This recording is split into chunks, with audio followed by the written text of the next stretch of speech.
इस वक्त की बड़ी खबर आपको बता दें, संसद में विपक्ष के अविश्वास प्रस्ताव पर आज से चर्चा शुरू होगी, जिसके बाद प्रधानमंत्री नरेंद्र मोदी 10 अगस्त को अविश्वास प्रस्ताव पर चर्चा का जवाब देंगे और थोड़ी ही देर में बीजेपी संसदीय दल की बैठक भी होनी है। प्रधानमंत्री नरेंद्र मोदी मीटिंग के लिए संसद भवन पहुंच चुके हैं, तस्वीरें आप देख रहे हैं। वहीं सदन की कार्यवाही शुरू होने से पहले आज विपक्षी गठबंधन INDIA के नेता भी बैठक करने वाले हैं, लेकिन इन तस्वीरों में आप प्रधानमंत्री नरेंद्र मोदी को देख सकते हैं अपने सांसदों के साथ।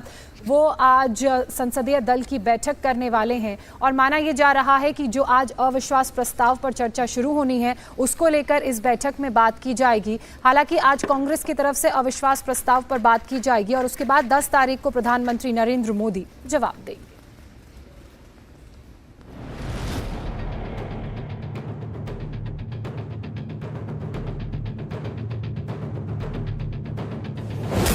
शाह ने जीती बाजी, अब मोदी की बारी।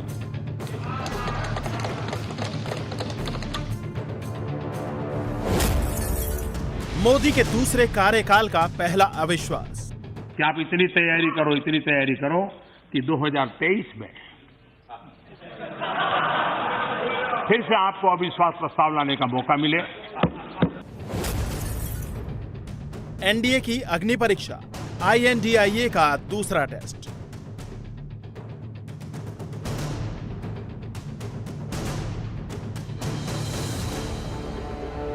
दिल्ली सेवा बिल पर विपक्षी गठबंधन करारी हार झेल चुका है। अब आज लोकसभा में अविश्वास प्रस्ताव पर चर्चा शुरू होगी। मणिपुर हिंसा पर पीएम के जवाब की मांग पर जारी गतिरोधों के बीच कांग्रेस नेता गौरव गोगोई ने मोदी सरकार के खिलाफ 26 जुलाई को जो अविश्वास प्रस्ताव का नोटिस दिया था, उस अविश्वास प्रस्ताव पर 3 दिन यानी आज, कल और 10 अगस्त को चर्चा होगी। 10 अगस्त को चर्चा का जवाब पीएम मोदी देंगे। इधर मोदी सरनेम केस में सजा के बाद 137 दिनों तक संसद से दूर रहे कांग्रेस नेता राहुल गांधी भी आज दोपहर 12 बजे मोदी सरकार को घेरने वाले हैं। प्रजातंत्र की सबसे बड़ी आवाज, सत्य की सबसे बड़ी गूंज श्री राहुल गांधी जी को नरेंद्र मोदी जी ने कुछ समय के लिए गैर कानूनी तरीके से जबरन संसद से बाहर तो कर दिया, पर संसद के गलियारे सूने थे।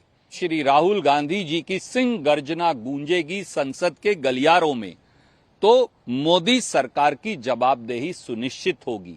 बेरोजगारी पर, महंगाई पर, डूबती अर्थव्यवस्था पर, नफरत के माहौल पर, किसानों के हनन होते अधिकारों पर, SC, ST, OBC के साथ होते अत्याचार पर, देश के युवाओं और महिलाओं से होते भेदभाव पर।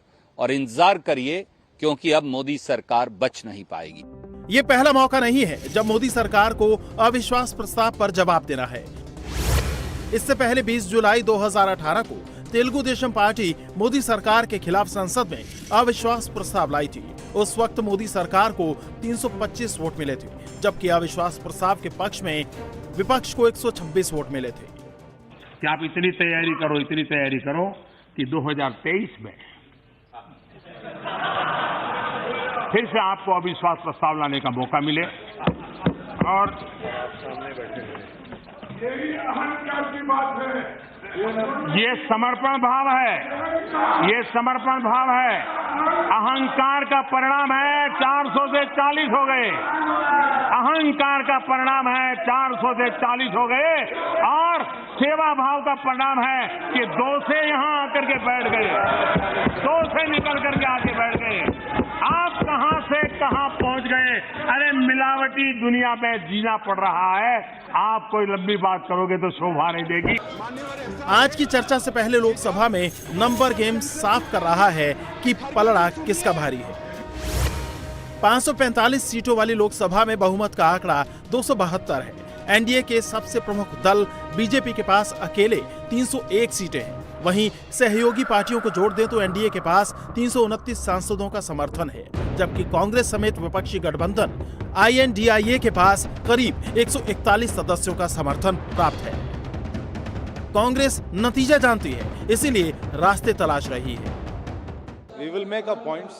We know the numbers in the house are stacked against us, but we will be speaking to a larger audience, to the nation at large, to India at large, to giving them reasons why this government should not be there.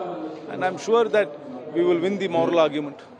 विपक्षी गठबंधन के साथ कांग्रेस मणिपुर के मुद्दे पर मोदी सरकार को घेरना चाहती थी। अब अमित शाह ने विपक्ष को चुनौती दे दी है कि वो 11 अगस्त को मणिपुर पर चर्चा करें। राज्यसभा में दिल्ली सेवा बिल के पास होने से जहां अरविंद केजरीवाल को बड़ा झटका लगा है, तो वहीं आम आदमी पार्टी के सांसद राघव चड्ढा भी आरोपों में घिरते हुए नजर आ रहे हैं। राघव चड्ढा पर आरोप लगा है कि उन्होंने सांसदों की सहमति के बिना ही उनके नामों को सिलेक्ट कमेटी वाले पैनल में डाल दिया। ये मुद्दा राज्यसभा में उस वक्त उठा जब उपसभापति हरिवंश ने उन सांसदों का नाम लिया। गृहमंत्री अमित शाह ने फौरन ये मुद्दा उठाते हुए सांसदों के बयान रिकॉर्ड कर मामले को विशेषाधिकार समिति को भेजने की मांग की। वहीं राघव चड्ढा ने कहा कि वो समिति का नोटिस मिलने पर जवाब देंगे। हालांकि आम आदमी पार्टी के सूत्रों का तर्क है कि सांसदों के नाम का केवल प्रस्ताव किया गया था, इसलिए उनके दस्तखत की जरूरत नहीं थी। कमेटी में शामिल होने का आखिरी फैसला सांसदों का खुद होता है।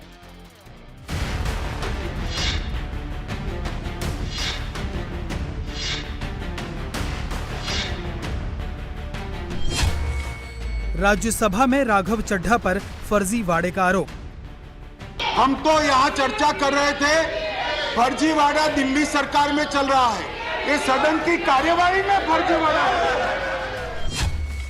राघव चड्ढा पर सांसदों के फर्जी दस्तखत करने का आरोप। No such discussion has been done by me. Thank you. My name has been taken without my permission. Somebody has misused my name. You have to take an action. Raghav Chadha के खिलाफ एक्शन की मांग। The honourable member thinks he's smart. I accept that. But I would appreciate that he would not undermine another member by taking our names without our consent, sir. Sir, I object. 4 सदस्यों ने एक complain भेजा है, this will be inquired, इसकी जांच होगी कैसे।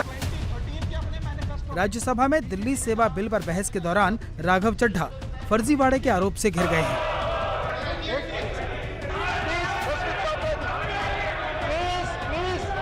राघव चड्ढा पर आरोप है कि उन्होंने गलत तरीके से 5 सांसदों के नाम का जिक्र करके दिल्ली ट्रांसफर पोस्टिंग बिल को सिलेक्ट कमेटी में भेजने का प्रस्ताव रखा।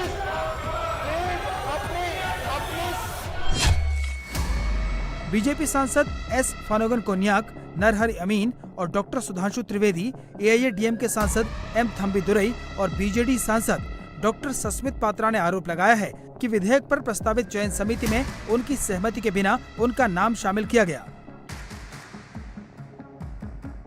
मान्यवर दोनों सम्मानीय सदस्य कह रहे हैं कि इन्होंने ये मोशन को साइन नहीं किया। अब ये जांच का विषय है कि ये मोशन कैसे साइन हुआ और राघव चड्ढा जी ने इसको मूव किया।